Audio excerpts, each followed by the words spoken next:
नमस्कार दोस्तों, मैं देवेंद्र पाल स्वागत करता हूं आप सभी का डीएसपी कोचिंग सेंटर में। देखिए दोस्तों, आज की वीडियो में हम भारतीय संविधान के टॉप 50 प्रश्न कंप्लीट करेंगे जो एग्जाम में बार बार पूछे जाते हैं। SSC, bank, railway. देखिए सभी रिपीटेड क्वेश्चन है जो ज़्यादा से ज़्यादा आपके एसएससी के एग्जाम, बैंक, रेलवे में पूछे गए हैं और आने वाले एग्जाम में भी ये पूछे जा सकते हैं।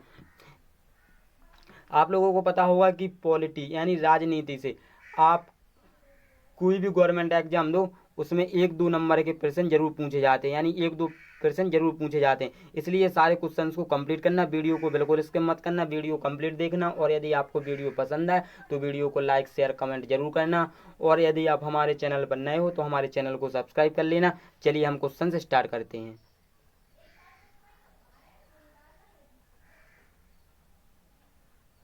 देखिए क्वेश्चन नंबर फर्स्ट है, रेगुलेटिंग एक्ट। रेगुलेटिंग एक्ट कब पारित किया गया? रेगुलेटिंग एक्ट कब पारित किया गया? देखिए इसका राइट आंसर हो जाएगा ऑप्शन नंबर ए, 1773 ईस्वी में। याद रखेंगे सभी साथी, कब पारित किया गया? 1773 ईस्वी में। चलिए देखते हैं अगला प्रश्न। देखिएगा, महारानी विक्टोरिया को भारत की सामग्री नियुक्त किया गया। महारानी विक्टोरिया को भारत की सामग्री कब नियुक्त किया गया? इसका राइट आंसर हो जाएगा ऑप्शन नंबर डी, 1898 में, यानी 1858 में। याद रखेंगे सभी साथी, क्योंकि सारे मोस्ट इंपोर्टेंट क्वेश्चन है जो ज़्यादा से ज़्यादा आपके एग्जाम में रिपीट हुए हैं। चलिए देखते हैं अगला प्रश्न। देखिएगा question number third, Morley Minto सुधार बिल किस वर्ष में पारित किया गया? मार्ले मिंटो सुधार बिल किस वर्ष में पारित किया गया? इसका आंसर हो जाएगा ऑप्शन नंबर बी, 1909, यानी 1909 में पारित किया गया था। याद रखेंगे सभी साथी हमारे। चलिए देखते हैं क्वेश्चन नंबर 4। देखिएगा, संविधान सभा को किसने मूर्त रूप प्रदान किया? संविधान सभा को किसने मूर्त रूप प्रदान किया? इसका राइट आंसर हो जाएगा option number D, Jawaharlal Nehru. किसने? जवाहरलाल नेहरू ने मूर्त रूप प्रदान किया। याद रखेंगे सभी साथी, जवाहरलाल नेहरू। चलिए देखते हैं नेक्स्ट। देखिएगा क्वेश्चन नंबर 5, भारत की संविधान सभा किसके अनुसार गठित की गई? भारत की संविधान सभा किसके अनुसार गठित की गई? तो इसका right answer option number D, cabinet mission योजना। किसके अनुसार गठित की गई? कैबिनेट मिशन योजना के अनुसार गठित की गई। याद रखेंगे सभी साथी। चलिए देखते हैं प्रश्न संख्या 6। देखिए, कैबिनेट मिशन योजना के अनुसार संविधान सभा में कुल कितने सदस्य होने थे? कैबिनेट मिशन योजना के अनुसार संविधान सभा में कुल कितने सदस्य होने थे? इसका राइट आंसर हो जाएगा ऑप्शन नंबर ए, 389। कितने? 389। याद रखेंगे सभी। देखते हैं नेक्स्ट। देखिएगा, संविधान सभा पुनः गठित में देशी रियासतों के लिए कितने प्रतिनिधि थे? इसका राइट आंसर हो जाएगा ऑप्शन नंबर बी, 70। कितने थे? 70। याद रखेंगे सभी साथी। चलिए देखते हैं नेक्स्ट।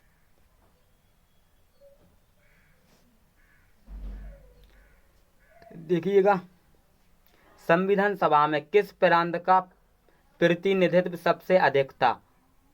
संविधान सभा में किस प्रांत का प्रतिनिधित्व सबसे अधिक था? इसका राइट आंसर हो जाएगा ऑप्शन नंबर डी, संयुक्त प्रांत का। किसका? संयुक्त प्रांत का। याद रखेंगे सभी। चलिए देखते हैं अगला प्रश्न। देखिए, भारत है एक, भारत है एक, भारत क्या है? एक धर्मनिरपेक्ष राष्ट्र। क्या है? धर्मनिरपेक्ष राष्ट्र। याद रखेंगे सभी इसका राइट आंसर, धर्मनिरपेक्ष राष्ट्र। चलिए देखते हैं अगला प्रश्न। देखिए क्वेश्चन नंबर 10, भारतीय संविधान की आत्मा किसे कहा जाता है? भारतीय संविधान की आत्मा किसे कहा जाता है? इसका राइट आंसर हो जाएगा ऑप्शन नंबर ए, प्रस्तावना को। किसको? प्रस्तावना को। याद रखेंगे सभी मित्र। देखते हैं अगला प्रश्न। देखिए क्वेश्चन नंबर 11, भारतीय संविधान की प्रस्तावना पर किस क्रांति का प्रभाव नहीं झलकता है? भारतीय संविधान की प्रस्तावना पर किस क्रांति का प्रभाव नहीं झलकता है? इसका राइट आंसर हो जाएगा चीनी क्रांति। किसकी? चीनी क्रांति, ऑप्शन नंबर डी, चीन की क्रांति, जो कि 1912 में हुई थी। याद रखेंगे सभी। चलिए देखते हैं नेक्स्ट। देखिए क्वेश्चन नंबर 12।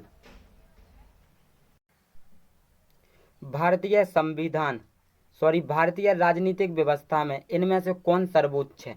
इसका राइट आंसर हो जाएगा ऑप्शन नंबर बी, संविधान। चलिए देखते हैं नेक्स्ट क्वेश्चन। देखिए क्वेश्चन नंबर 13। भारतीय संविधान का अभिभावक कौन है? भारतीय संविधान का अभिभावक कौन है? इसका राइट आंसर हो जाएगा ऑप्शन नंबर सी, सर्वोच्च न्यायालय। चलिए देखते हैं अगला प्रश्न। भारत में वयस्क मताधिकार की उम्र सीमा क्या है? भारत में वयस्क मत अधिकार की उम्र सीमा क्या है? इसका राइट आंसर ऑप्शन नंबर है 18 वर्ष। याद रखेंगे सभी, 18 वर्ष। चलिए देखते हैं अगला प्रश्न। देखिए क्वेश्चन नंबर 15। भारतीय संविधान में कितनी सूचियां यानी लिस्ट हैं? भारतीय संविधान में कितनी सूचियां हैं?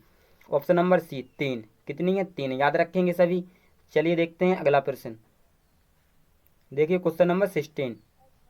भारतीय संविधान की कौन सी विशेष व्यवस्था इंग्लैंड से ली गई है? भारतीय संविधान की कौन सी विशेष व्यवस्था इंग्लैंड से ली गई है?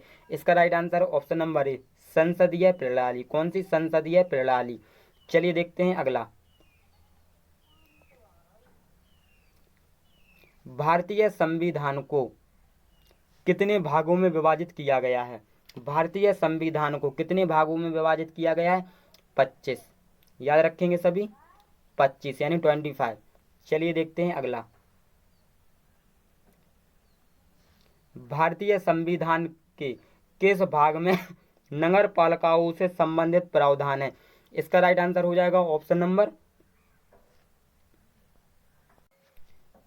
D, 9A। कितना? 9A यानी 9 का। हिंदी में लिखते हैं हम 9 का भाग में, ठीक है। इंग्लिश में लिखते हैं हम 9A। याद रखेंगे सभी। चलिए देखते हैं अगला। वर्तमान में भारतीय संविधान में कुल कितनी अनुसूचियां हैं?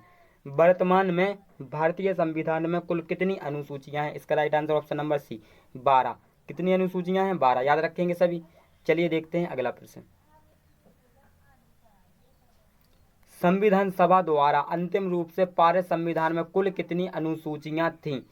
इसका राइट आंसर हो जाएगा ऑप्शन नंबर बी, 8। कितनी थी? 8। चलिए देखते हैं अगला प्रश्न। मूल संविधान में कितनी अनुसूचियां थीं? मूल संविधान में कितनी अनुसूचियां थीं? इसमें भी कितनी थी आपकी? 8। याद रखना सभी। चलिए देखते हैं अगला प्रश्न। देखिएगा, संविधान की द्वितीय अनुसूची का संबंध किससे है? संविधान की द्वितीय अनुसूची का संबंध किससे है? महत्वपूर्ण पदाधिकारियों के वेतन से। याद रखना सभी, महत्वपूर्ण पदाधिकारियों के वेतन से। चलिए देखते हैं नेक्स्ट। वर्तमान में भारतीय संविधान में धाराओं की कुल कितनी संख्या है? इसका right answer option number B, 395। याद रखना सभी, कितनी? 395। चलिए देखते हैं अगला प्रश्न। भारत एक है। भारत क्या है? राज्यों का संघ है। याद रखना आप सभी, राज्यों का संघ। चलिए देखते हैं अगला प्रश्न। भारत का संविधान भारत को कैसे वर्णित करता है? भारत का संविधान भारत को कैसे वर्णित करता है? राज्यों का संघ। कैसे वर्णित करता है? भारत का संविधान भारत को राज्यों के संघ के रूप में वर्णित करता है। याद रखना आप सभी। चलिए देखते हैं अगला प्रश्न। देखिए क्वेश्चन नंबर 26। भारतीय संविधान के किन अनुच्छेदों में नागरिकता संबंधी प्रावधान किए गए हैं? भारतीय संविधान के किन अनुच्छेदों में नागरिकता संबंधी प्रावधान किए गए हैं? इसका राइट आंसर हो जाएगा ऑप्शन नंबर बी, अनुच्छेद 5 से 11। याद रखना सभी। चलिए देखते हैं अगला प्रश्न। देखिएगा, भारतीय संविधान निम्नलिखित में से कौन सी नागरिकता प्रदान करता है? भारतीय संविधान निम्नलिखित में से कौन सी नागरिकता प्रदान करता है? इसका आंसर बताइए। देखिए ऑप्शन नंबर ए, एकल नागरिकता है। याद रखेंगे सभी, क्या? एकल नागरिकता। चलिए देखते हैं अगला प्रश्न, देखिएगा। कितने वर्षों तक लगातार बाहर रहने पर नागरिकता समाप्त हो जाती है? कितने वर्षों तक लगातार बाहर रहने पर नागरिकता समाप्त हो जाती है? 7 वर्ष तक। कितने? 7 वर्ष तक। याद रखेंगे सभी। चलिए देखते हैं अगला प्रश्न 29। मौलिक अधिकार संविधान के किस भाग में वर्णित है? सॉरी, मौलिक अधिकार संविधान के किस भाग में वर्णित है? इसका राइट आंसर हो जाएगा ऑप्शन नंबर बी, भाग 3 में। याद रखेंगे सभी। चलिए देखते हैं अगला प्रश्न। मूल अधिकारों को सर्वप्रथम किस देश में संवैधानिक मान्यता प्रदान की गई? मूल अधिकारों को सर्वप्रथम किस देश में संवैधानिक मान्यता प्रदान की गई? इसका राइट आंसर हो जाएगा ऑप्शन नंबर बी, संयुक्त राज्य अमेरिका। याद रखेंगे सभी। चलिए देखते हैं अगला प्रश्न, देखिएगा। भारत के राष्ट्रपति की तुलना किससे करना सर्वाधिक उचित है? भारत के राष्ट्रपति की तुलना किससे करना सर्वाधिक उचित है? इसका राइट आंसर हो जाएगा ऑप्शन नंबर सी, ब्रिटेन के सम्राट से। किससे? ब्रिटेन के सम्राट से। याद रखेंगे सभी। चलिए देखते हैं अगला प्रश्न, देखिएगा। भारतीय संविधान के अनुसार देश का प्रथम नागरिक कौन होता है? भारतीय संविधान के अनुसार देश का प्रथम नागरिक कौन होता है? इसका राइट आंसर हो जाएगा ऑप्शन नंबर ए, राष्ट्रपति। कौन होता है? राष्ट्रपति। चलिए देखते हैं अगला प्रश्न, देखिएगा। भारतीय सशस्त्र सेनाओं का सर्वोच्च कमांडर कौन होता है? ऑप्शन नंबर ए, राष्ट्रपति। याद रखेंगे सभी।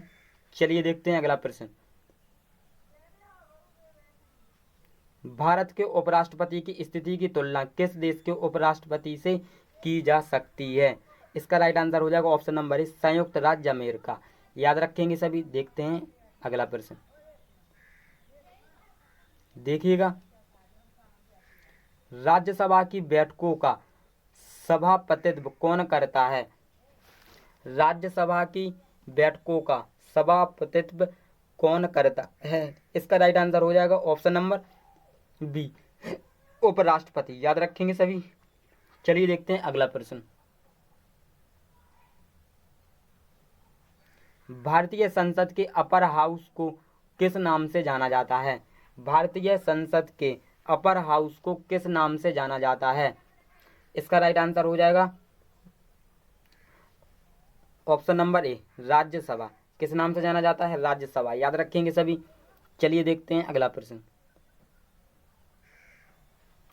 राज्यसभा में सीटों की अधिकतम संख्या कितनी हो सकती है? राज्यसभा में सीटों की अधिकतम संख्या कितनी हो सकती है? 250। याद रखेंगे सभी, 250। चलिए देखते हैं अगला प्रश्न, देखिएगा। निम्नलिखित में से जनता द्वारा प्रत्यक्ष रूप से निर्वाचित सदन है? निम्नलिखित में से जनता द्वारा प्रत्यक्ष रूप से निर्वाचित सदन है? इसका राइट आंसर हो जाएगा ऑप्शन नंबर बी, लोकसभा। याद रखेंगे सभी। चलिए देखते हैं अगला प्रश्न, मूल संविधान में लोकसभा सदस्यों की संख्या कितनी निर्धारित की गई थी?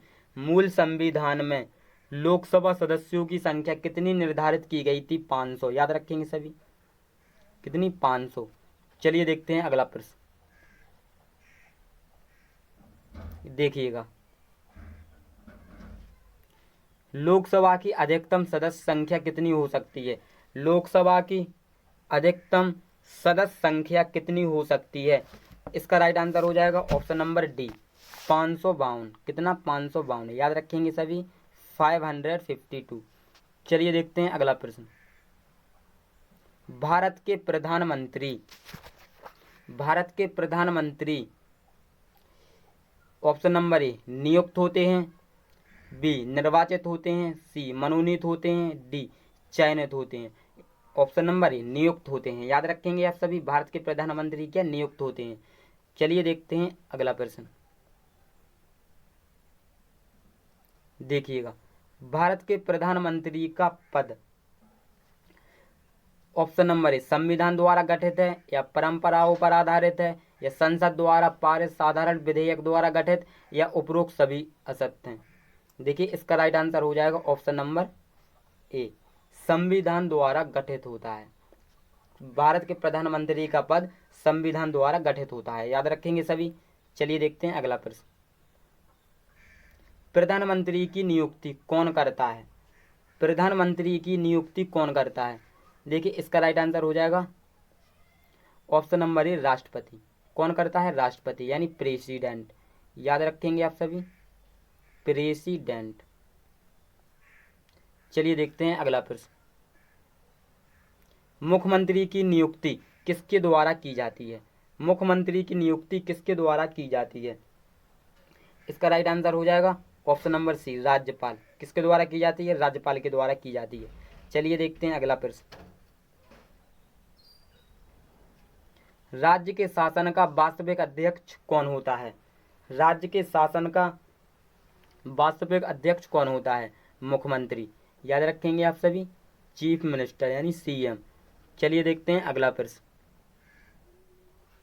Question number 46। किसी राज्य की विधानसभा में अधिकतम कितने सदस्य हो सकते हैं? किसी राज्य की विधानसभा में अधिकतम कितने सदस्य हो सकते हैं? इसका right answer option number C, 500। कितने सदस्य हो सकते हैं? 500। चलिए देखते हैं अगला प्रश्न। भारत के किस राज्य में उर्दू को प्रथम राजभाषा का दर्जा प्रदान किया गया है? भारत के किस राज्य में उर्दू को प्रथम राजभाषा का दर्जा प्रदान किया गया है? ऑप्शन नंबर सी, जम्मू और कश्मीर। जम्मू एवं कश्मीर को याद रखिएगा आप सभी। चलिए देखते हैं अगला प्रश्न। देखिएगा, भारतीय संविधान में कितनी भाषाएं क्षेत्रीय भाषाओं के रूप में मान्यता प्राप्त हैं? भारतीय संविधान में कितनी भाषाएं क्षेत्रीय भाषाओं के रूप में मान्यता प्राप्त हैं? इसका राइट आंसर है ऑप्शन नंबर डी, 22। कितनी भाषाओं को मान्यता प्राप्त है? 22। चलिए देखते हैं अगला प्रश्न। देखिए क्वेश्चन नंबर 49 यानी 49। देखिएगा, उच्चतम न्यायालय के न्यायाधीशों की संख्या में वृद्धि करने की शक्ति किसको है? संसद को। याद रखेंगे आप सभी, किसको है? संसद को। चलिए देखते हैं अगला प्रश्न। सर्वोच्च न्यायालय के मुख्य न्यायाधीश की नियुक्ति कौन करता है? सर्वोच्च न्यायालय के मुख्य न्यायाधीश की नियुक्ति कौन करता है? कौन करता है? राष्ट्रपति। याद रखेंगे आप सभी, राष्ट्रपति। अगर दोस्तों वीडियो अच्छी लगी हो, वीडियो को लाइक शेयर कमेंट जरूर करना, और यदि हमारे चैनल पर नए हो तो हमारे चैनल को सब्सक्राइब कर लेना, क्योंकि हमारे चैनल पर एसएससी रेलवे बैंक की लगातार तैयारी करवाई जा रही है। और मैथ में हमारा एसडी यादव का सॉल्यूशन चल रहा है, जिसका फर्स्ट चैप्टर कंप्लीट हो गया है और दूसरा चैप्टर अभी जारी है। यदि आप मैथ पढ़ना चाहते हैं तो लिंक डिस्क्रिप्शन में है, आप वहाँ से मैथ भी अपना कंप्लीट कर सकते हैं। चलिए मिलते हैं नेक्स्ट वीडियो में।